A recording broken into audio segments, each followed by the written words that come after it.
Sons Kampus, kembali lagi di program Operator, obrolan para inspirator. Bareng aku Kalis, dan hari ini kita kedatangan sosok inspiration banget ya, yang pastinya bakal boost your motivation. Dan buat teman-teman semuanya yang lagi nonton, aku harap enjoy dan selamat datang Kak Helen. Tepuk tangan dulu Halo, dong. Wow, langsung aja ya. Kira-kira Kak Helen hari ini apa kabar nih? baik banget. Kamu apa kabar? Waduh, alhamdulillah baik Oke. ya. Semoga fresh graduate ini lagi berbunga-bunga nih, ya kan lagi bersemangat-semangatnya nih untuk menjalani kehidupan di luar kampus. Nah, tapi aku penasaran banget nih, Ya. Kak Helen ya. Karena Kak Helen ini adalah seorang lulusan farmasi nih, Mm-mm. teman-teman.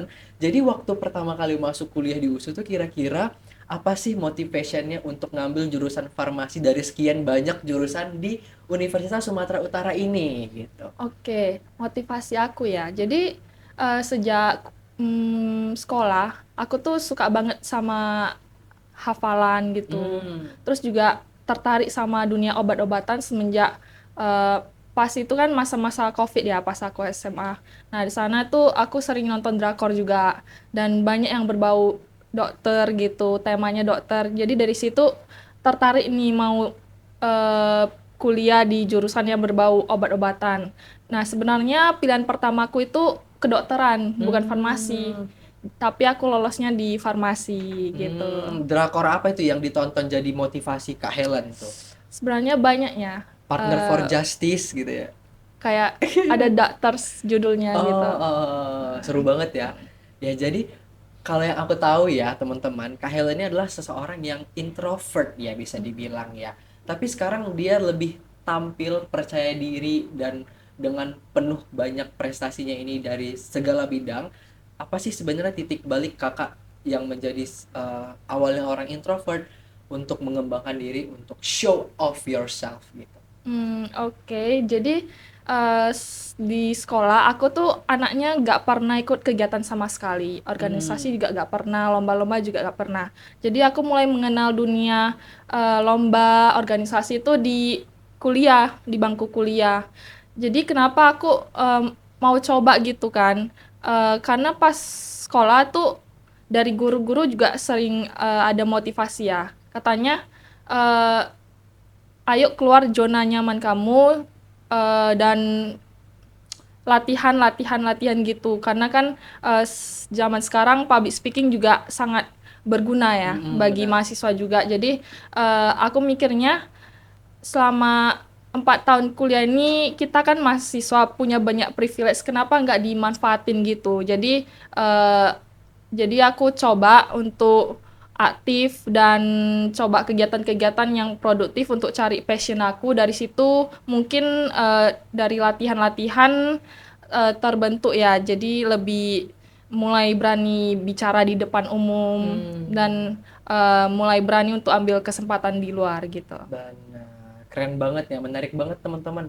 Dan I think aku penasaran juga sih kenapa kakak bisa se-power ini, apalagi di kampus menjadi mahasiswa berprestasi juga ya. Siapa sih sebenarnya sosok inspirasi kakak untuk ngejalanin kehidupan penuh prestasi ini gitu? Kira-kira siapa?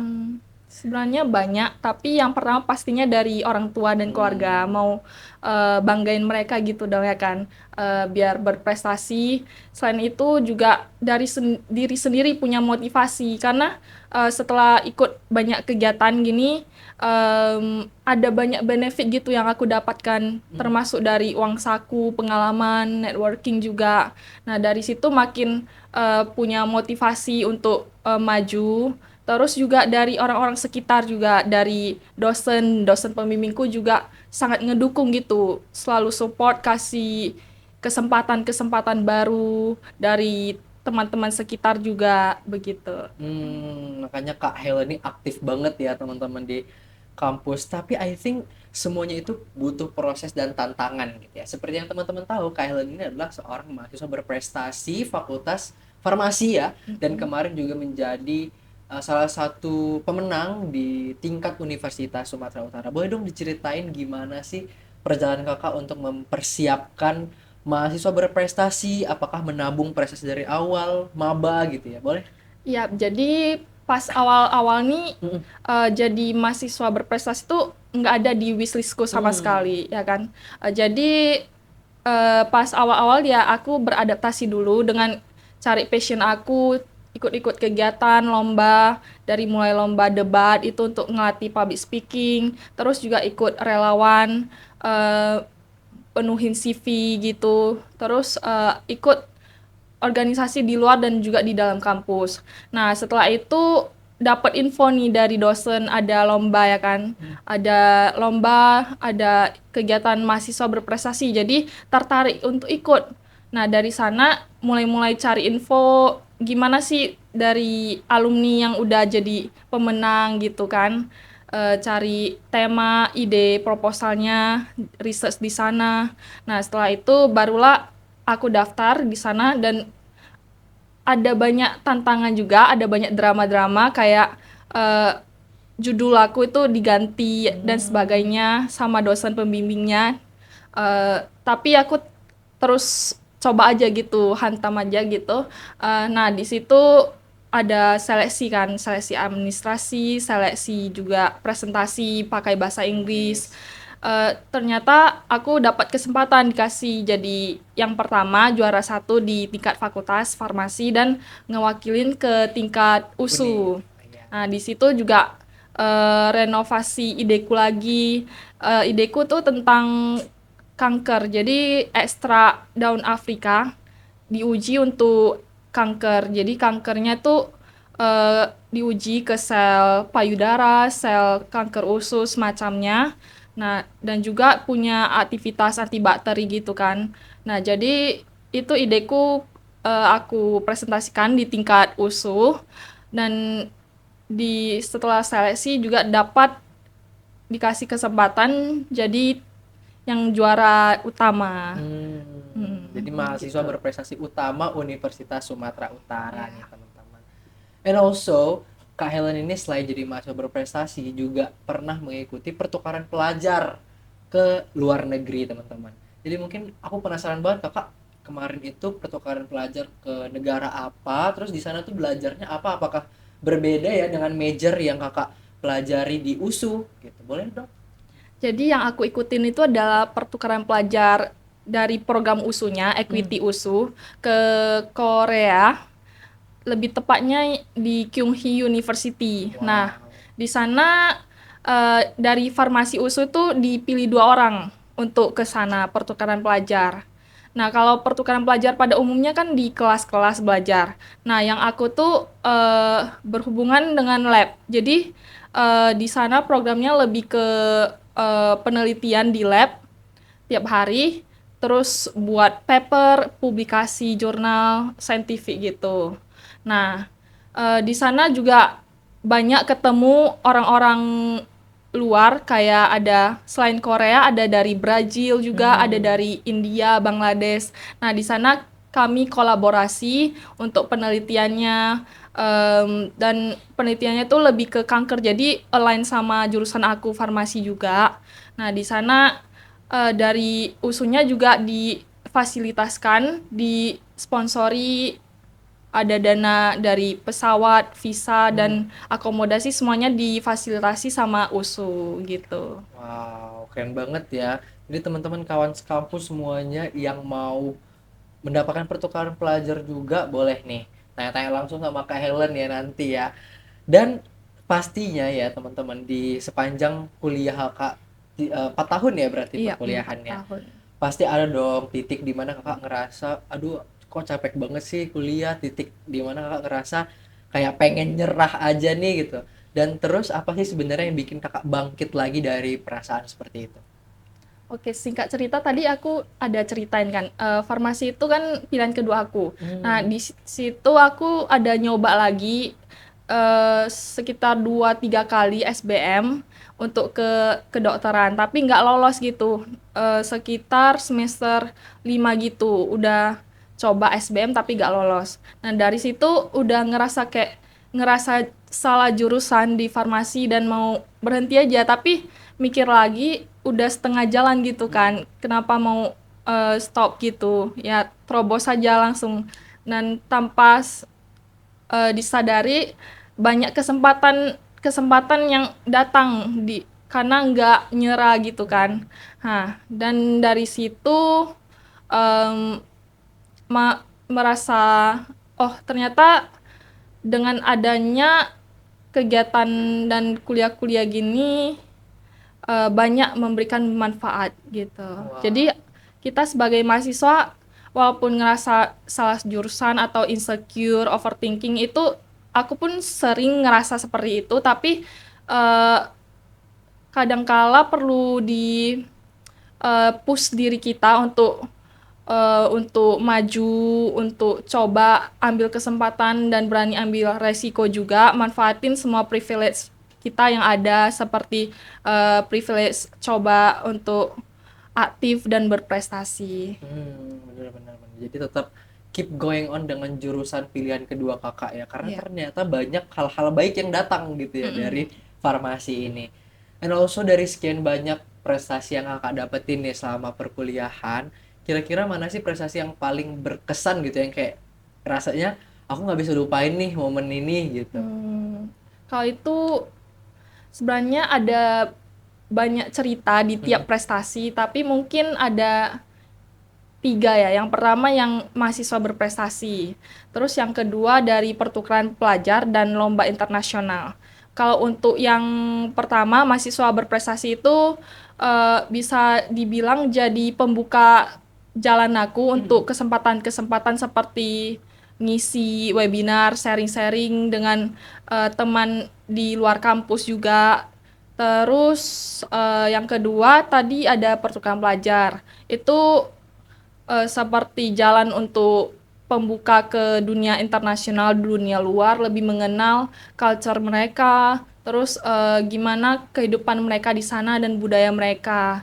Terus yang ketiga ada dari lomba internasional, kemarin ada ikut juga lomba bisnis di Malaysia dan dapat juara 3 dan itu jadi semangat juga dan motivasi buat lebih untuk terus inovasi dan em, inovasi ide-ide yang lebih baik gitu. Benar-benar. Dan aku dengar ya Kak Helen ini juga pernah publikasi ya ternyata ya, banyak publikasi yang udah diluncurkan dan salah satunya dari Scopus ya, tembus Iya. Scopus. Nah boleh dong diceritakan gimana sih bisa tembus publikasi di Scopus, gimana prosesnya gitu. Jadi awal mula aku mengenal dunia Scopus ini juga dari dosen. Jadi untuk kalian yang nonton, eh, dosen itu sangat membantu banget. Jadi harus buka networking, buat relasi dengan dosen-dosen kalian. Kalau misalnya ada kesempatan untuk jadi asisten peneliti, tim penelitian itu join aja gitu. Nah dari sana aku kan join sebagai tim penelitiannya dosen. Di situ kami diberi project-project untuk nulis paper, jurnal, scientific, yang review-review gitu. Nah, dari sana mulailah terlatih gitu kan. Karena kami masing-masing juga ada diberi tugas gitu dan target misalnya dalam waktu ini harus siap gitu. Jadi terlatih konsisten untuk nulis. Nah, dan dari kebanyakan papernya juga berbahasa Inggris, jadi melatih kemampuan bahasa Inggris juga. Nah, dari sana nulis tiap bulan gitu harus ada berapa paper itu. Nah, dari sana dapatlah publikasi dan bersama dosennya dan sampai sekarang. Wow, berarti sampai sekarang masih ingin membuat tulisan-tulisan Ya, juga ya. sampai sekarang masih aktif juga sebagai asisten peneliti dan ikut proyek-proyek dosen Wow, nulis. keren. Nih teman-teman, jadi teman-teman harus contohin nih untuk ngerjakan penelitian dosen ya, karena kita ada 3 Tridharma yang dipegang sama Universitas Sumatera Utara. And also, biasanya nih teman-teman, orang-orang yang berprestasi itu pasti punya nilai dan prinsip ya yang dipegang gitu. Nah, kira-kira nilai atau prinsip yang kakak pegang selama perkuliahan itu apa yang buat kakak konsisten sampai sekarang? Sejauh ini selama aku ngisi-ngisi seminar, webinar, aku sering ulangin prinsip ini dan kasih tahu kepada yang peserta-pesertanya kalau kalian masih mahasiswa gitu manfaatkan privilege kalian sebaik-baiknya. coba terus, habiskan jatah gagalmu di masa muda. Jadi, sebagai mahasiswa jangan hanya kupu-kupu kuliah pulang, tapi eh, coba aktif dan explore diri kamu, diri di lingkungan kampus juga dan luar kampus. Mana tahu dapat sesuatu yang kalian gak akan ekspektasi itu. Misalnya ada kesempatan kalian untuk pertukaran pelajar atau dapat menang lomba dan akan ngebuka banyak-banyak kesempatan di luar sana. Wow. Oke. Jadi kita udah banyak banget ya mendapatkan inspiration dari Kak Helen ini. Mungkin terakhir nih, kira-kira Kak Helen punya nggak pesan buat kawan-kawan sekampus yang lagi nonton yang memang tertarik banget untuk mendapatkan prestasi, pertukaran pelajar dan lain sebagainya. Kira-kira apa nih motivation boostnya? Mungkin motivasi tiap orang kan beda-beda. Jadi cari motivasimu sendiri, dan jangan malas untuk cari info gitu. Jangan hanya nunggu info tuh datang ke kamu, tapi cari sendiri buat kesempatan itu. Misalnya di sosmed, sosial media, scroll-scroll banyak sekali akun-akun yang menyediakan informasi. Terus dari teman organisasi juga atau nanya langsung ke dosen. Nah, dari situ eh, kalau misalnya gagal atau kalah ya coba lagi gitu, jangan nyerah gitu. Bener bener bener. Tepuk tangan dulu dong untuk Kak Helen nih, kawan-kawan kampus. Iya, and also aku mau thank you so much buat Kak Helen udah mau nyempetin waktunya untuk hadir ngobrol bareng kita operator ya, obrolan para inspirator. Buat teman-teman yang suka oleh konten ini, boleh dong di-share dan di-like dan di-subscribe tentunya. Sampai jumpa di episode berikutnya, operator obrolan para inspirator.